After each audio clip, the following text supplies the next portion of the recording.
Welcome back to Let the Quran Speak. Now we answer questions we've received from you, our viewers. And if you have a question yourself, you can visit our website, www.quranspeaks.com.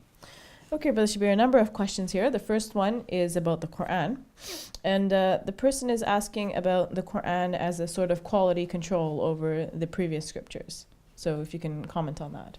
Yes, Surah 5, verse number 48 says, shows that God is addressing the Prophet, peace be upon him, and says to him, وَأَنزَلْنَا إِلَيْكَ الْكِتَابَ مُهَيْمِنًا عَلَيْهِ. So we have revealed the scripture to you as a muhaymin, or a quality control, or a watcher over the previous scriptures.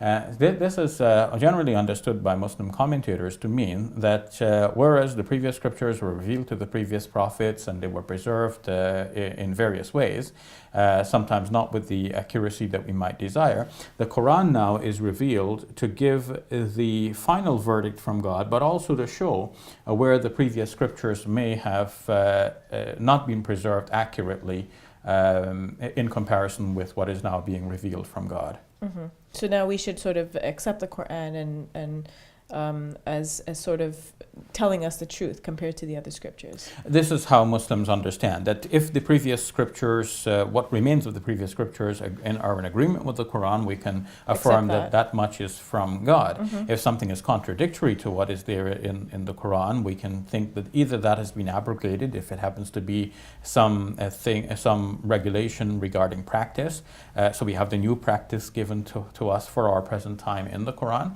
or it could be that the information got changed during the process of transmission, and the Quran is now restating the information in its proper and correct manner. Mm-hmm. What about if there's something extra in the other scriptures that we don't see in the Quran?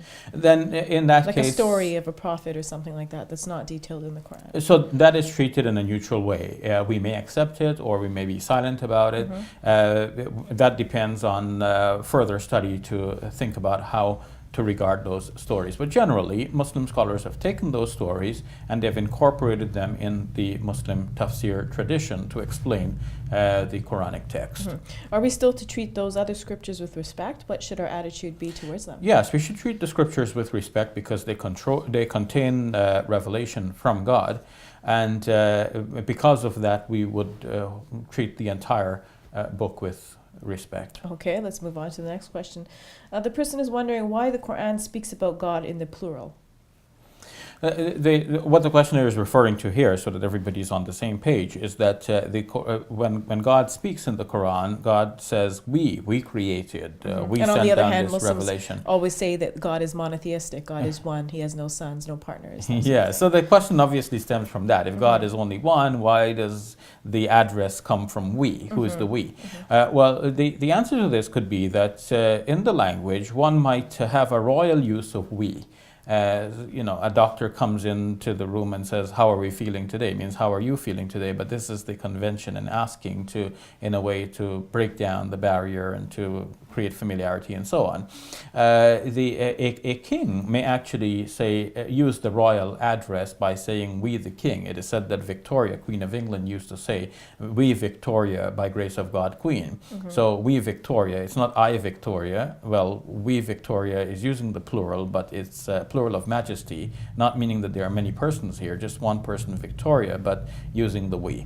In a similar way, it is thought that since God is the King of Kings and Lord of Lords, he can use this majestic plural to show his majesty, his might, and so on. But elsewhere, where the Quran is emphasizing that God is only one, the address is usually with the singular I. Mm-hmm. Okay, let's move on to the next question. It says, the Quran mentions the Holy Spirit, yet I never hear anything about it. Can you describe what that is? Yes, from the Quranic perspective, the Holy Spirit is the angel Gabriel. So the Quran says that the angel Gabriel is that Holy Spirit who reveals the Quran to the heart of the Prophet Muhammad, peace be upon him. And the Quran speaks about the night of power when the angels and the Holy Spirit will descend. So Muslims understand this to be occurring on a regular basis once a year. Mm-hmm.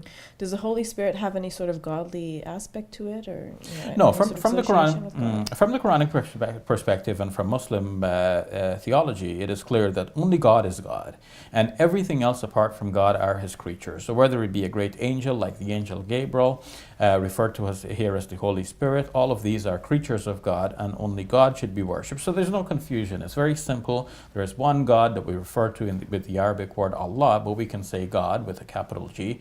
That is God, the only true creator of the heavens and the earth. Everyone else are his creatures. And angels are given powers bestowed upon them from God?